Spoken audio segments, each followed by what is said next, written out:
Hello, everyone. Let's continue the discussion of solvable groups of trigonometric integrals. Without further ado, let's get this lesson started.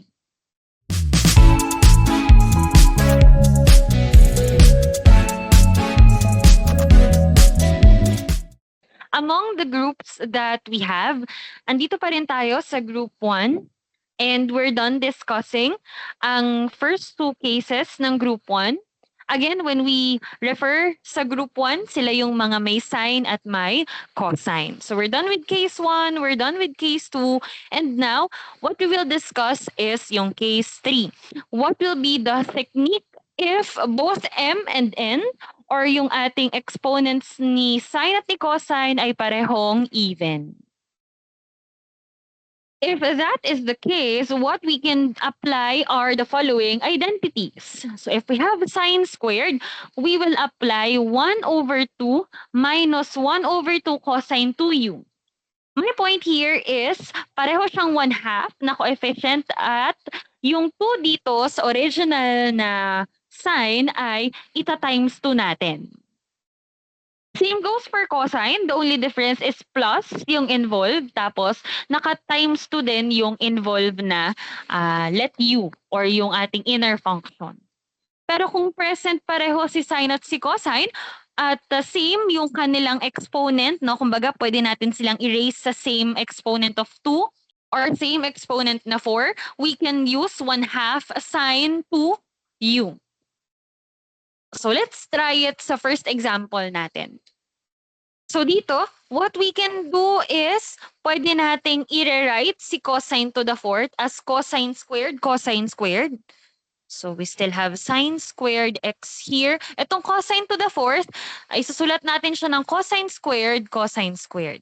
Parang i-ano lang natin siya, i-breakdown natin. Itong sine squared x tsaka cosine squared x, ang pwede natin gawin sa kanya is i-group natin siya, tapos ilalabas natin yung kanyang exponent. Meron pa rin tayo syempre dito ang cosine squared x dx.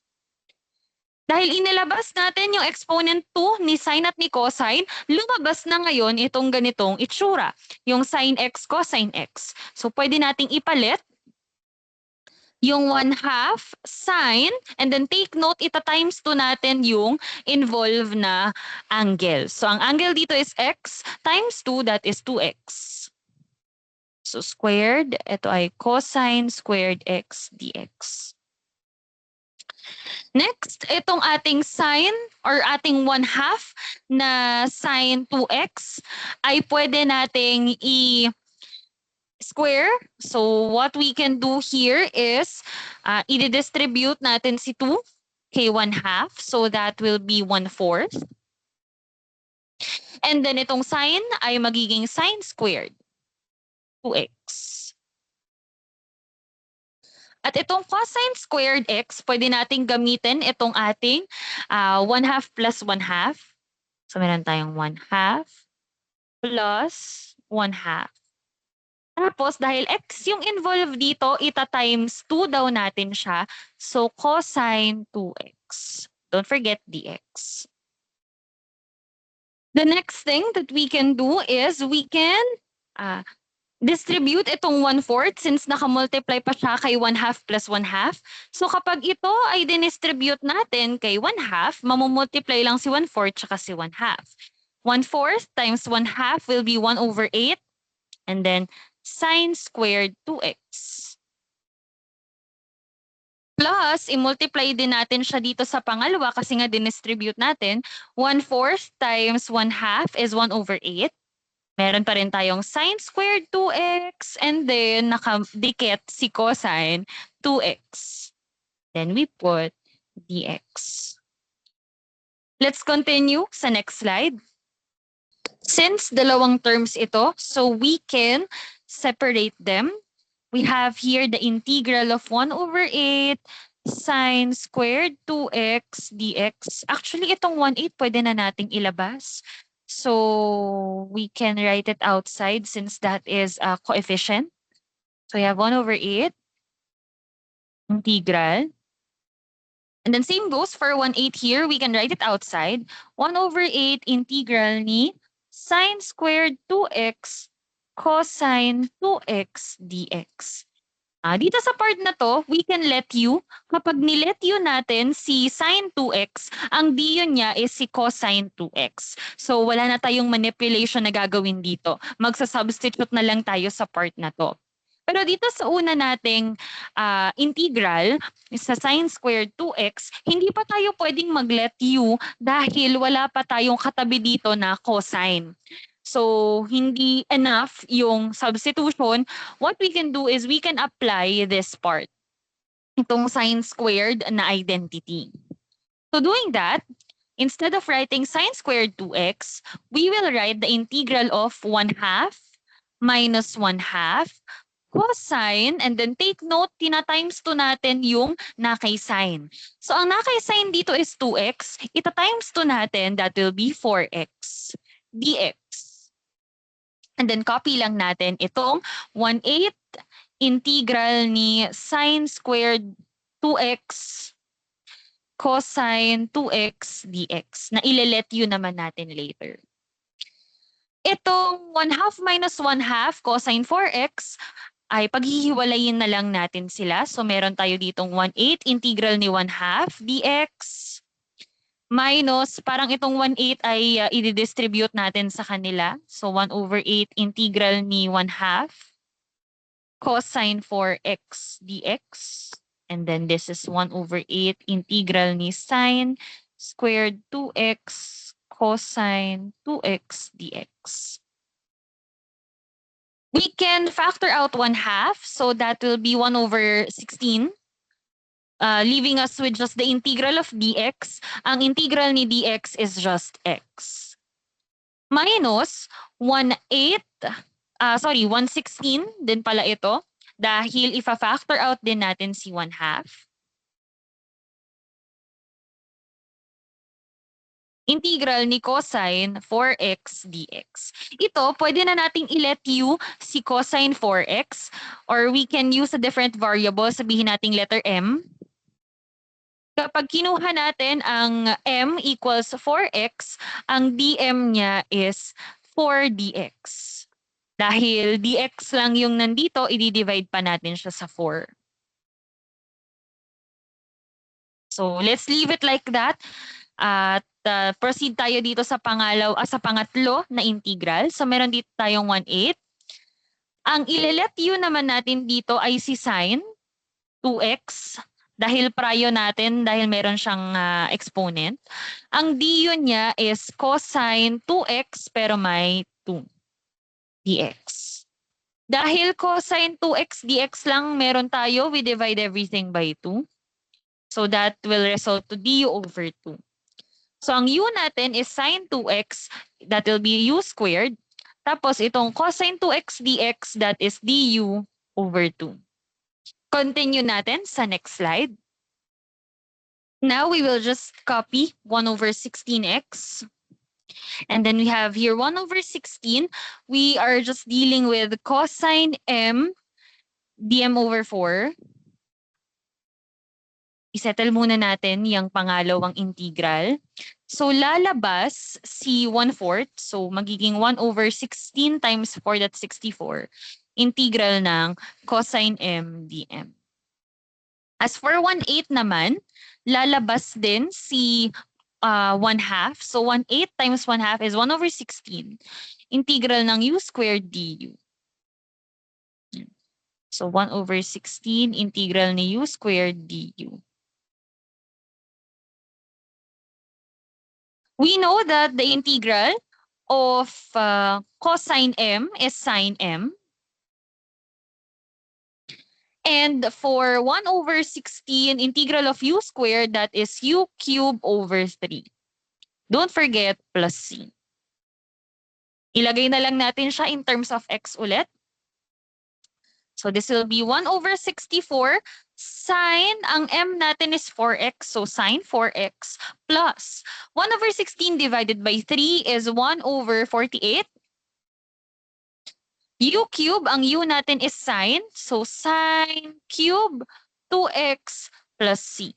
That is the final answer for example number 1. Let's have example number 2. So sa example number 2, cosine lang yung meron tayo. Obviously, we cannot use the first and the third identity. So gawan lang natin ng paraan itong second identity. The second identity requires that the cosine should be having the exponent of 2. So itong cosine to the fourth, we can write it as cosine squared squared. So we have the integral of cosine squared. Ang cosine squared, pwede na ngayon natin gamitin itong second identity. We have 1/2 plus 1/2 cosine 2x. Again, dinodouble natin yung angle ni cosine and then squared.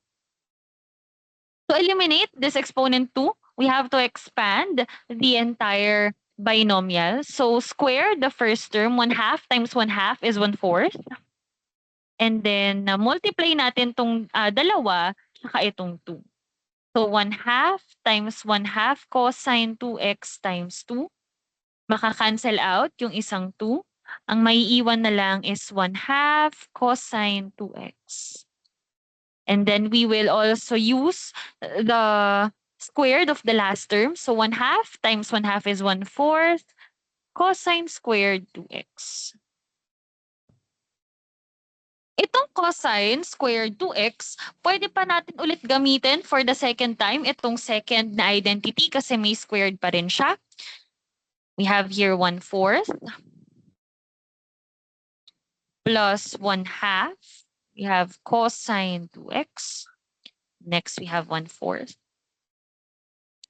This is 1/2 plus 1/2 cosine, ita-times 2 ulit natin yung ating angle. So this will be 4x dx.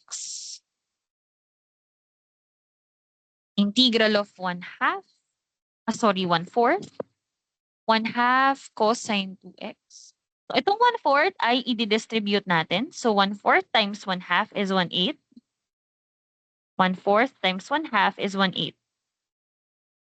Cosine 4x dx.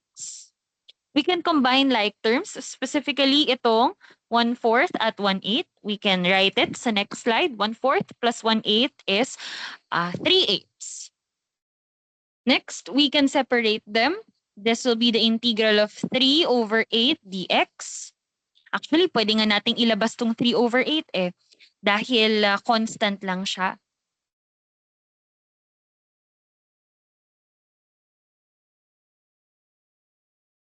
Plus, we do the same for 1/2. Ilabas na natin si 1/2. So, integral lang ito ni cosine 2x.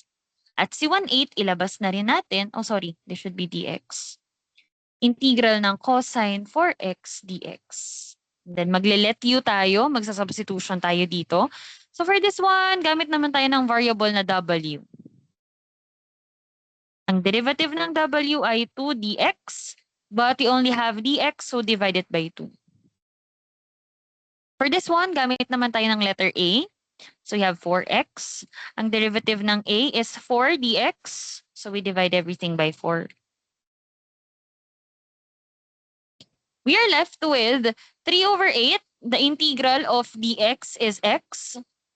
Plus, we have 1/2. The integral of cosine 2x. Ang 2x natin ay w.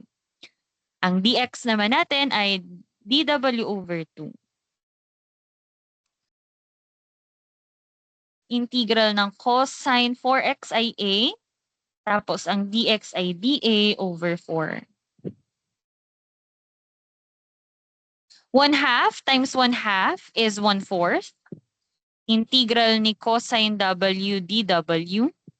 1/8 times 1/4 is 1/32. Integral ni cosine a dA.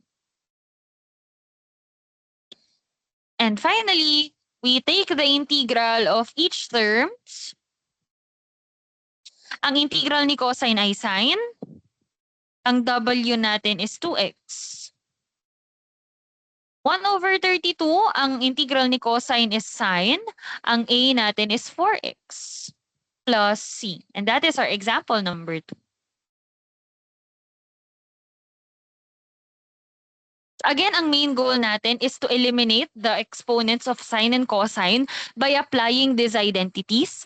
Hanggat hindi na i-eliminate ang mga exponent, gamit lang tayo ng gamit ng identities. May mga cases naman na may exponent pa rin si sine or si cosine, pero may katabi siyang sine or cosine din, katulad nito. Hindi na natin in-eliminate yung exponent ni sine squared kasi kapag nilet u naman natin siya, ang katabi niya ay cosine 2x. Nag-eliminate lang tayo ng exponent ni sine at ni cosine kapag mag-isa lang siya sa kanyang integrand. Katulad nito, tayo ay gumamit pa ng identities para mawala yung kanyang exponent. And every time that we are using these identities, nagta-times 2 tayo ng angle nung sine or nung cosine.